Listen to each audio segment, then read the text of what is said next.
Folks, I'm excited to say that Victoria 3 is back on the menu. Today we have received the very first dev diary that is coming out for 1.4/1.5, and that is very, very important because the feature that we're going to be talking about today is a bit of a surprise to me and I think to most of you, and will only be coming in the open beta, meaning it is still being tested, and what we are seeing here is just the very first implementation, and what could be is of course up for debate. This is why I'm not doing an edited, just a news showcase video for this dev diary, but instead intend to actually debate this with you both here in the video and of course in the comments. So when you decide to leave a comment in this particular comment section, please make sure that it is incredibly long, at the very least 1 million paragraphs, so that we have really some meat to discuss, because this I think is a very, very interesting topic.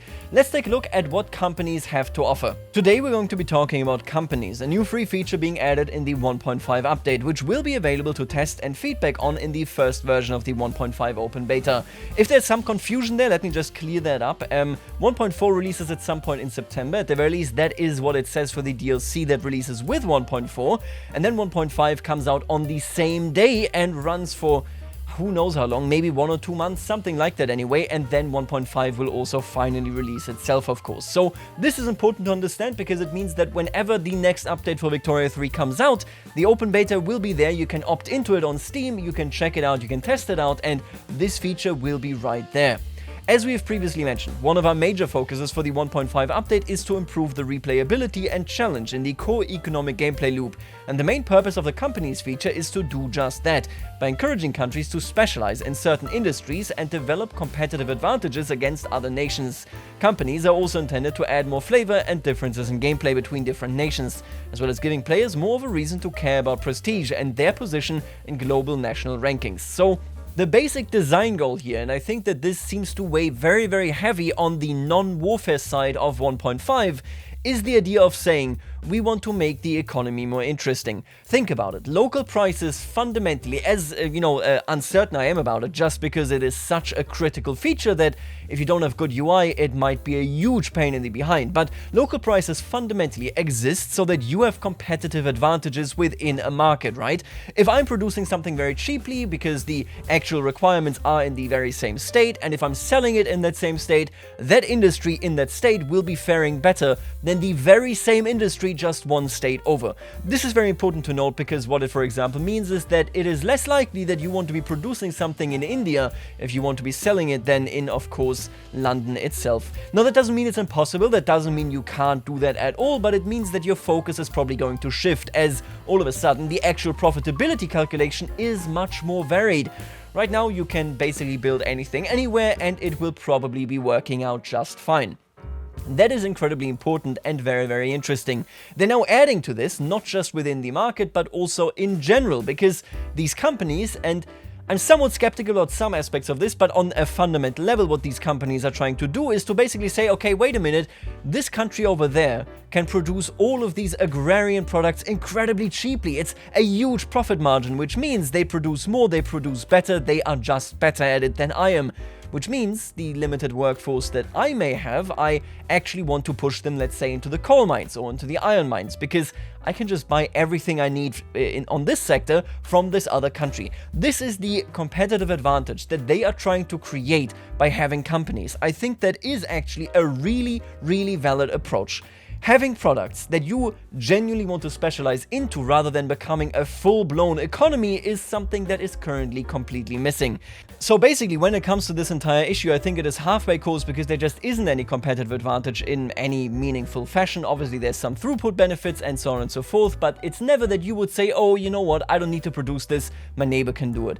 That is clearly something they want to foster here just by virtue of the local prices and by virtue of the companies. Now, I do hope that they do also revisit everything related to population growth. In case you're not fully aware, pop growth basically goes up from 5 or 8 SOL. I'm not entirely certain whether it's 5 or 8 at this point, but it goes up from there and then reaches the peak of pop growth at standard of living 20. And that is insane because standard of living 20 is generally being reached towards the end game, which means you will maximize your end game growth, and everything before that will have been lower on a purely statistical and relative level than the growth that you're now achieving, which of course historically speaking isn't true. The trend sort of reversed at that point. it's a bit of a mix-up there. I hope that they address this as well, because then we can actually have mixed economies where I don't produce everything because I will grab a whole bunch of it from, you, for example. But right now, that is just not the case. Now, anyway, that is the same niche that companies want to be going into. I am generally a fan of it, but let's take a look at how they actually work. Before I go into the nitty-gritty, I should mention that the dev diary is going to be focused mainly on the company's feature in the form that will be available in the first open beta release, with a fairly narrow focus on achieving the above design goals for economic specialization, flavor, and prestige. However, companies is a feature that we consider to have near limitless potential for expanding on and hooking into more parts of the game. So I'll wrap up the dev diary by mentioning some of the ideas we have for buildings on this feature in the future. Also, please note that this is very much a feature under development, so expect placeholder, work in progress art, names, numbers, and interfaces. This paragraph for me was actually really important, because when I was looking at this, I was saying to myself, oh my god, there are so many ideas. I mean, we talked about it here on the channel. I think I always had a problem visualizing how companies might work, just because when you have buildings, when you have full industries, and when each building level basically symbolizes a variety of local companies in that very same state, it's difficult to sort of look at this and go, oh, this is how they would, for example, put in conglomerates. This is how you do ThyssenKrupp. This is how you do whatever else there is, right? I had difficulties with that, but on a basic level, I think most of the community debate about companies wasn't with how it is now being implemented, but rather around like conglomerates, monopolies, oligopolies. I can't talk today. All of these are, of course, the more natural sort of thoughts that we would be getting on this topic, because, well, this was an era of these massive multinational companies arising, and yet this feature doesn't really look in this direction. Now, I am not too peeved by that, because, again, the design goal itself is very, very important, and they're looking at that in the future. But just so you know, these main debates, I think, that the community was having isn't the primary focus of this implementation of companies as it stands. Anyway, enough preamble, let's get into the details. Companies are national-level entities, take note of this, that are established by a country. Take note of that as well. With each country being able to support a certain number of companies based on factors such as technology and laws. The vast majority of countries will not start with the ability to support any companies, but will need to reach a certain level of society tech before their first company becomes available. Each company is associated with a certain set of building types. For example, a company specializing in metal mines might be associated with iron mines and lead mines, while a more agriculturally inclined company might instead be associated with certain types of plantations and/or farms. There's a very important thing to note here. These are national companies that in this current implementation, more than anything, function as a vision to specialize your economy. Again, we talked about that at length, of course, at the start of the video, but I want to highlight this because this is not the approach where it's like, oh, this company forms logically over time, and all of a sudden you have a market participant that maybe works against you or works in favor of you. This primarily exists so that each tag specializes itself, almost with a national idea, right? That sort of thing. Specializes itself into a direction that makes it better in that direction, and allows you to outcompete others in that very same direction. Now again, with the design goal in mind, I very much strongly believe that that design goal is incredibly important. Getting competitive advantage really into the game, I can appreciate that basically, right? But just so that we're clear here, when it comes to this idea of conglomerates, of hostile industrialists, of, hey, maybe you go communist, what happens then, where's this or that? It doesn't really take that angle, right? These companies exist so that you can be better or worse at certain things than other tags and so on. That you can be better or worse, that you want to focus on certain aspects of your industry and maybe get more out of it, while also, of course, then putting more in because there is just more profitability to be had there. I want to point that out because, again, the other part is a part of a wider vision for a company and for a market economy, and then also later, of course, for, like, for example, organized planned economies. But fundamentally, this is a very, very important point to really push out there, because otherwise we would be talking about something that this feature isn't currently trying to be. Anyway, to establish a company, you need to have the technology and resource potential to construct at least one of their associated building types. It's currently possible to establish companies without having any of their associated buildings built, though this is something that we will be actively looking for feedback from the open beta on how it feels, as it's something of an immersion versus gameplay question. Flavored companies, more on those below, have other more specific requirements to be established in addition to these basic requirements. A selection of potential candidates for Sweden's first company, Combine of Fisheries and the United Forestry Conglomerate are immediately available, while the buildings of Wine and Fruit Inc. are, well, not so suitable to the Swedish climate and hence will only be available if Sweden acquires some warmer lands with potential for those resources. So, we choose these companies and we can establish them if we have the potential. Obviously, establishing them just because you have the potential doesn't really do that much for you. I don't think there's a big difference between having 0 or 1 building, because fundamentally you are there for the benefits of that company. The Wine and Fruit Inc., obviously we can't currently found anything here because we don't have any potential for these buildings. Then the Combine of Fisheries, you can see we have 11 building levels. Obviously we can do whale oil and we can do fisheries. 5.6 productivity is what we would be looking at there. We're going to see that in a second in greater explanation. Then at 100 prosperity we would get convoys. Up here it would be prestige. And right here 7.8 productivity, so this is actually doing better. Plus 1 infrastructure per 100,000 population and plus 20 maximum infrastructure from population all together. Down here we see the Precious Metal Syndicate, which we could surely also form. But yeah, these companies, again, I think I'm going to repeat myself here just one more time, because after that I hope that it's clear.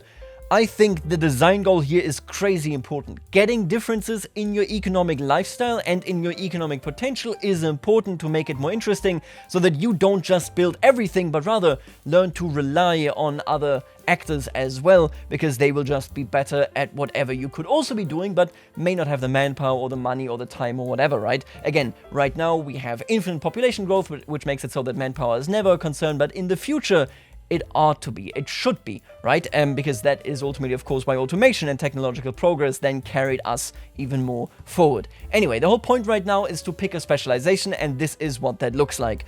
Once established, a company will have effects on all buildings of their associated building type in their parent country. These effects are twofold. They increase the throughput of the buildings, as well as the construction efficiency when constructing new levels of the associated building types.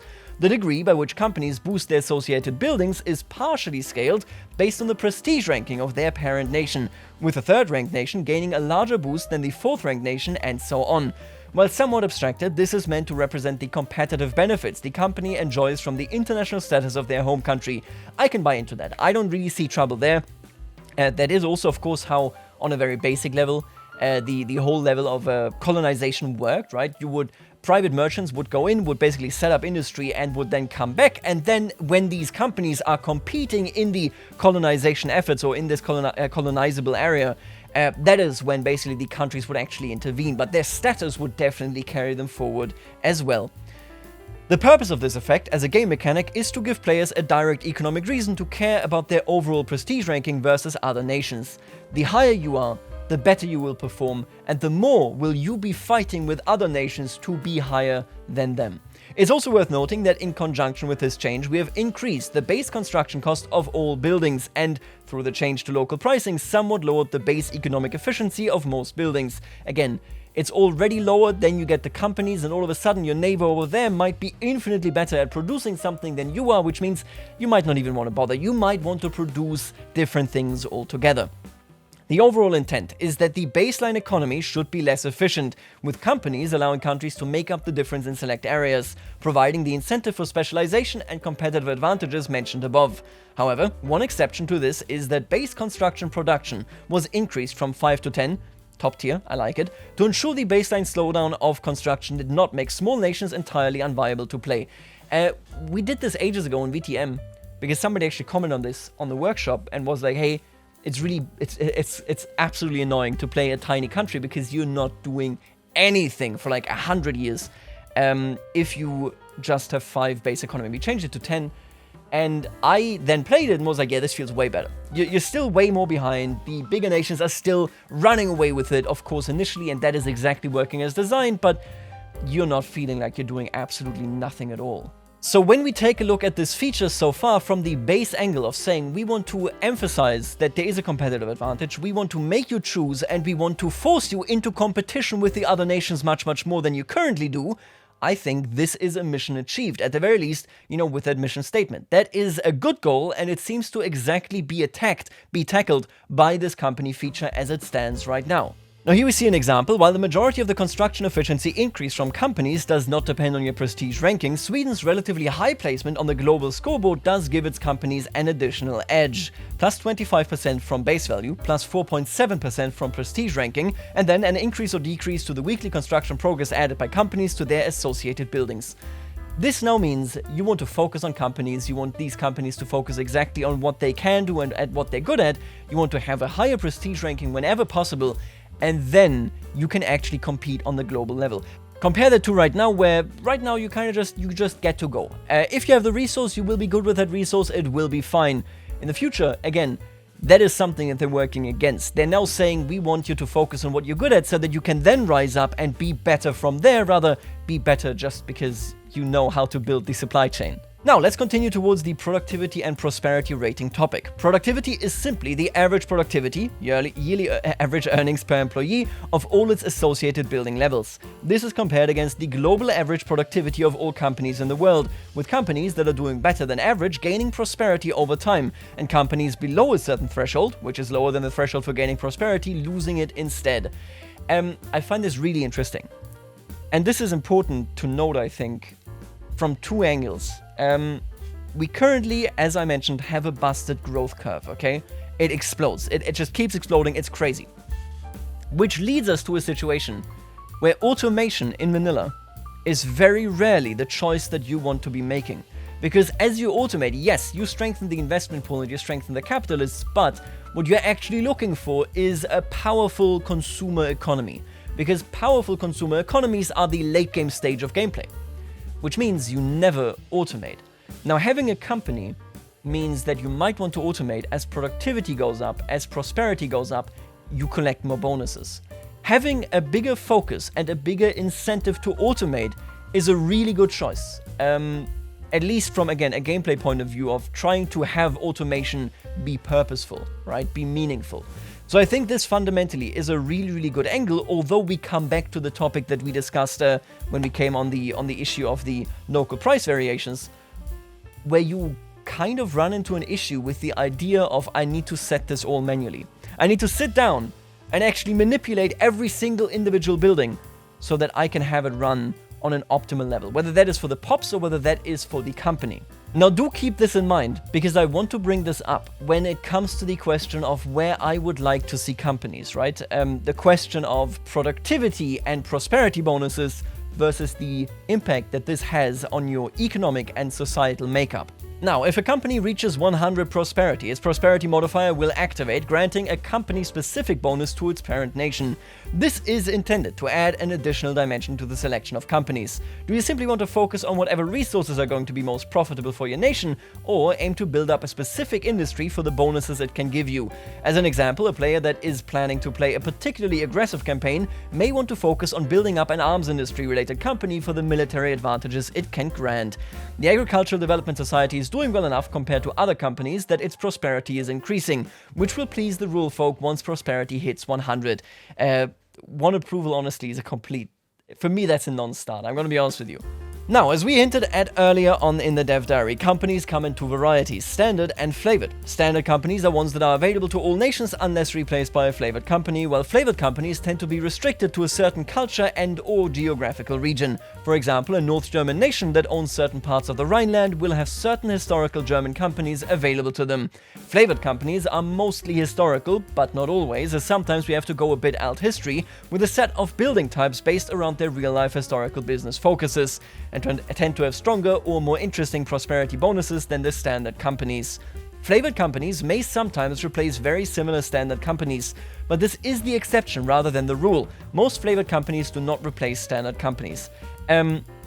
I don't think that is bad at all. I think this whole thing really good. The idea of having different companies, they are flavored, they do different things, they give you different benefits. I really hope that this is also going to be reflected in the administrative and the diplomatic AI strategies. I keep hammering that down because I've been modding that particular aspect a lot, because I think that is like the main issue of why people look at Victoria 3 and say very, very little is happening in the world. It's because the AI strategies are not extensive enough. And if you implement, hey, do I have this company? Do I want this company? What does this company maybe want me to do? you can have, even without extending of what the company actually wants, you can have the AI doing a whole lot of things. Even if the company isn't aware that it might want to, let's say, for example, take over parts of Africa, you can make the AI aware that if you have a company like this, that it wants to do that, right? There's a lot of viability here, I think, for making the AI behavior richer, more multifaceted, and more interesting via these companies. All in all, I think this is a really, really good thing. But now we come to what I would call the most interesting part, because there's a lot that I want to talk here when it comes to the potential of companies. Again, we always have to acknowledge that yes, already creating competitive advantages is a really important part of making the economic gameplay more interesting and more multifaceted. But let's continue what could be the future here. Alright, that's the general gist of what companies will look like when you first get your hands on it in the 1.5 open beta. As I mentioned at the beginning though, there is a lot of places we envision taking this feature in the future. So here are a few examples of that, though you definitely shouldn't expect all of this to be in scope for the 1.5 update. Having companies level up beyond just a single prosperity bonus, possibly in a way that ties into diplomacy/rank and replaces the current company bonuses from prestige. I would like that for sure. I think they're having, again, more layers there, a good idea. Having pops specific buildings in specific states, interest groups and or characters more directly associated with companies instead of them just being a national level entity. A must do in my opinion, seriously. I want to see this because that it will lead exactly into one of the other points, okay? Companies having political and or geopolitical ambitions. For example, a certain fruit company might wish to create some fruit-focused republic. So we're talking about the United Banana Company, whatever the hell it's called, right? Unified Bananas? Who knows? But the one doing a couple of coups down in below the United States of America. But basically, we're coming here from an angle where we're saying, okay, companies having agency would be really cool. I want to come back to that. Multinational companies that are not limited to a single country. I want to come back to that as well.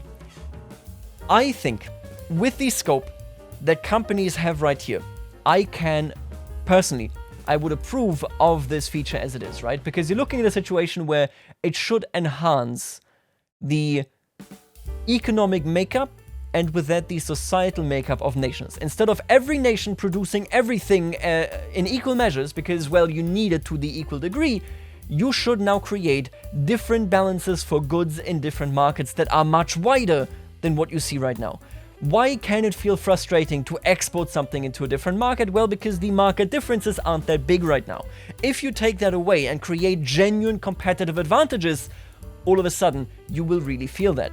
I think that is a noble and a very important goal. I cannot help then to still be disappointed by this feature just because it's named companies. We talked in this community about companies so much, and all of that dialogue, again, was focusing on the question of how do companies behave? What do they do? What do they think? How do they act? And that isn't really the goal of this, which also means that it's not really in. Think about it, right? Think about ThyssenKrupp. How did they start existing? Think about all the big companies that you're aware of, in particular when it comes to the antitrust action, for example, in the United States of America in this period. There's a lot of really interesting stuff of them gobbling up different companies, of them fighting with each other, of one being more prosperous and then leading into a crisis when it goes bust. And that is missing. Now that is a way bigger scope than what this is doing. Don't get me wrong here. The big scope here for this feature is clearly within the question of we want to bring more layers into the base economic gameplay. And I think that is a great choice. But long term, let me give you the full picture of what I would like companies to look like. I get it. This functions kind of like national ideas. You sit down and you say, okay, I want this focus. You focus on this, you get that focus. Boom, right? I want this button to never resurface after the initial implementation. I want companies to establish themselves and then see how they fare. Are they making money? Are they not making money? Are they making money compared to other companies? Could one sector company buy up another sector company? And when they do, they get unified, they get different benefits and so on. Because at that point, we will have companies as natural actors in an economy. You would have to do this with ownership stakes, which would be overly complicated. Don't get me wrong here. There are a lot of difficulties to the idea that I have when it comes to the implementation. But fundamentally, I want companies to be their own actors and to be more interesting, right? Again, right now, this makes countries interesting. This makes markets interesting. But it doesn't actually make the companies on their own interesting, because these companies here are just tools to get to the other targets. I want to have a game, long term, where companies rise far beyond this, and even honestly, kind of far beyond these points right here, and are actors on a market. For me, what would be important going forward with companies would doubtlessly be making them their own individual actors. Me wanting sometimes to support them for the bonuses and sometimes to oppose them, because even though their bonuses might be great, they are concentrating political and economic power in their hands far, far too much. That is really, I think, where my, not concerns, but honestly partial disappointment with this feature comes from. I much appreciate saying, okay, we want to do this on a limited scope, and then it just works, and everything we see here seems to be completely working and workable. I think it makes perfect sense to make countries and make markets more complex, to create economic edges. I completely get that. But man, I gotta tell you, long term, I want to see shareholdership of these different companies. When we have a company then that is active as a colonial company, I want other companies, for example, from home to have an impact on that company by owning a part of it, by siphoning out the profits rather than leaving it in the local situation. I think companies can do all that, but it would be much, much more complex than what they're doing right now. Until that is the case, I will tell you right now, I think these companies do exactly what they're meant to do, but I need them to do so much more. So from my point of view, having companies growing and having companies doing well only be good is actually a downside. I want companies to be their own actors, to have their own agendas, and then I want to handpick which companies I might want to support, whether I want to let a company fail, whether I want to buy them up, whether I want to subsidize them. That is the stuff that I'm dreaming of. Obviously, and I think that needs to be highlighted again, not what this feature is currently doing and not what it is intended to do. But man, that is doubtlessly what I want it to be. I want oligarchies, oligopolies and then monopolies to rise and to be stamped out, this wickedness to be stamped out by the virtue of course, antitrust laws or by communists and so on. I want that to have an impact. For example, let's say if a company actually owns many, many buildings in multiple sectors, that company can say, hey, I'm going to set my prices differently here. I might actually make a loss on this building, but if it keeps me market dominance, I will keep pushing. I want that self-awareness, and that would be perfect coming together with automated production methods. Because if you automate production methods, again, we talked about this in the reference to local price variations, if you implement this and you take away a whole bunch of economic gameplay, without a doubt, but if the companies make the decisions and you then make decisions on the companies, boom, that is the economic gameplay that I personally would love. That is my take on this. I think, again, the limited scope of what it's doing is really good. I think it's necessary to make the economy more interesting. But companies always being something good, I think that's not that great. I think it should be a lot more multifaceted, because this era was an era of globalization, but also of power concentration of conglomerates, be it on a national or a multinational level.